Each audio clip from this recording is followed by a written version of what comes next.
तेलंगाना के नागर कुरनूल जिले में बड़ा हादसा हो गया। यहां पर एक टनल का बड़ा हिस्सा गिर गया, जिसके बाद 8 लोग सुरंग के अंदर फंस गए। हादसे के बाद राहत बचाव का काम लगातार चल रहा है।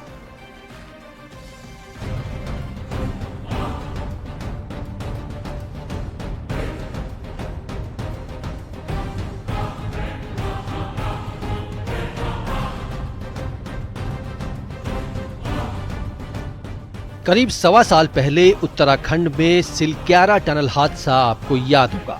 यहाँ 40 से ज्यादा श्रमिक फंस गए थे। वहीं अब तेलंगाना से भी ऐसा ही हादसा सामने आया है। नागर कुरनूल इलाके में सुरंग धंस गई, जिसके बाद 8 लोग सुरंग के अंदर ही फंसे रह गए। हादसे के बाद हड़कंप मच गया। कई श्रमिक किसी तरह अपनी जान बचाने में कामयाब हुए। शनिवार को Shri Shailam left bank canal सुरंग परियोजना का एक हिस्सा ढह गया। टनल का करीब 3 मीटर का हिस्सा गिर गया।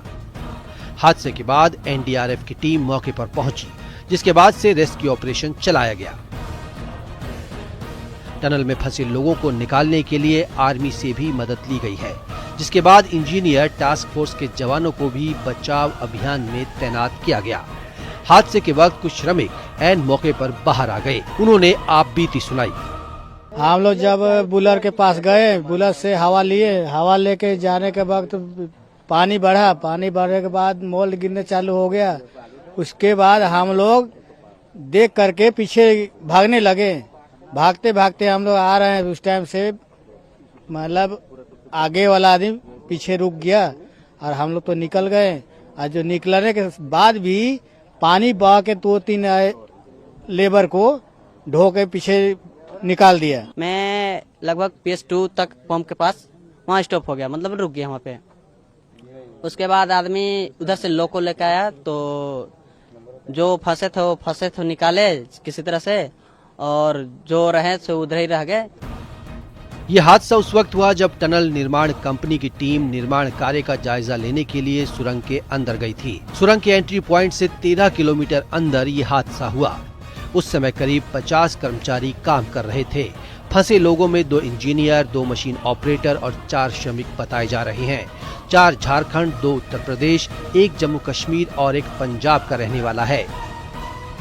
हम लोग को वहाँ कल फोन आया, सुरंग में फंसे हुए हैं 6 से 8 मजदूर। वो लोग अभी तक कुछ आता पता नहीं है, और हम लोग चाह रहे हैं सरकार से कि वो लोग सही सलामत उसको घर लाया जाए। तो से सुन के तो हमने बहुत दुखी है, और भगवान से है दुआ करती थी उससे ही सलामत आएगी, और भगवान से प्रार्थना है। प्रधानमंत्री मोदी ने हादसे को लेकर तेलंगाना के मुख्यमंत्री रेवंत रेड्डी से बात की और उन्हें हर संभव मदद देने का भरोसा दिया। सीएम रेवंत रेड्डी ने हादसे को लेकर रिव्यू मीटिंग की और टनल में फंसे मजदूरों को निकालने के लिए सभी जरूरी कदम उठाने के निर्देश दिए। Bureau report, news 18। महाकुंभ के समापन से पहले आम श्रद्धालु ही नहीं, खास लोग भी संगम में पवित्र स्नान कर रहे हैं। फिल्मी सितारों से लेकर बड़े नेता तक महाकुंभ पहुंच रहे हैं और संगम में स्नान कर रहे हैं। इस रिपोर्ट में देखिए।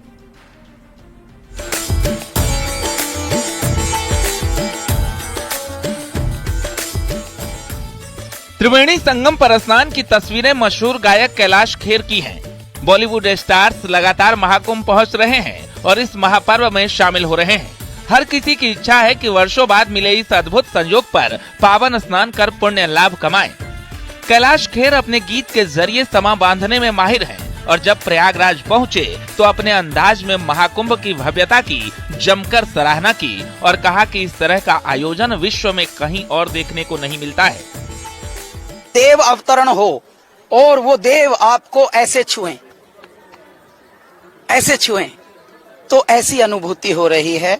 बड़ों से सुना था कि जब तीर्थ में जाएंगे तो कई दिन लगते थे।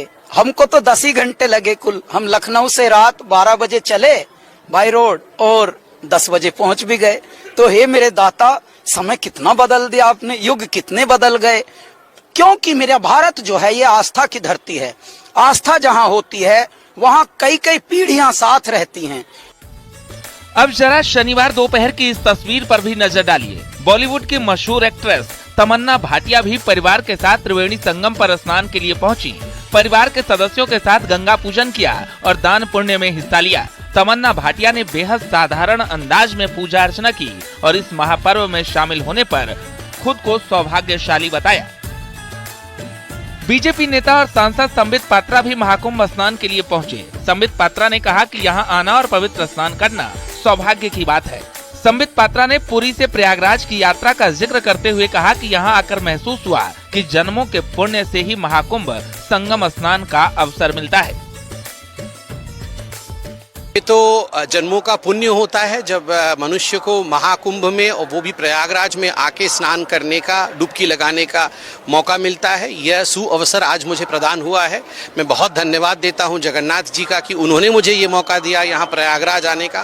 पुरी से प्रयागराज तक का आज हमने सफर तय किया है और यहाँ जिस प्रकार की व्यवस्थाएं हैं वो अपने आप में अभूतपूर्व है। इस प्रकार की व्यवस्थाएं न भूतो न भविष्यति।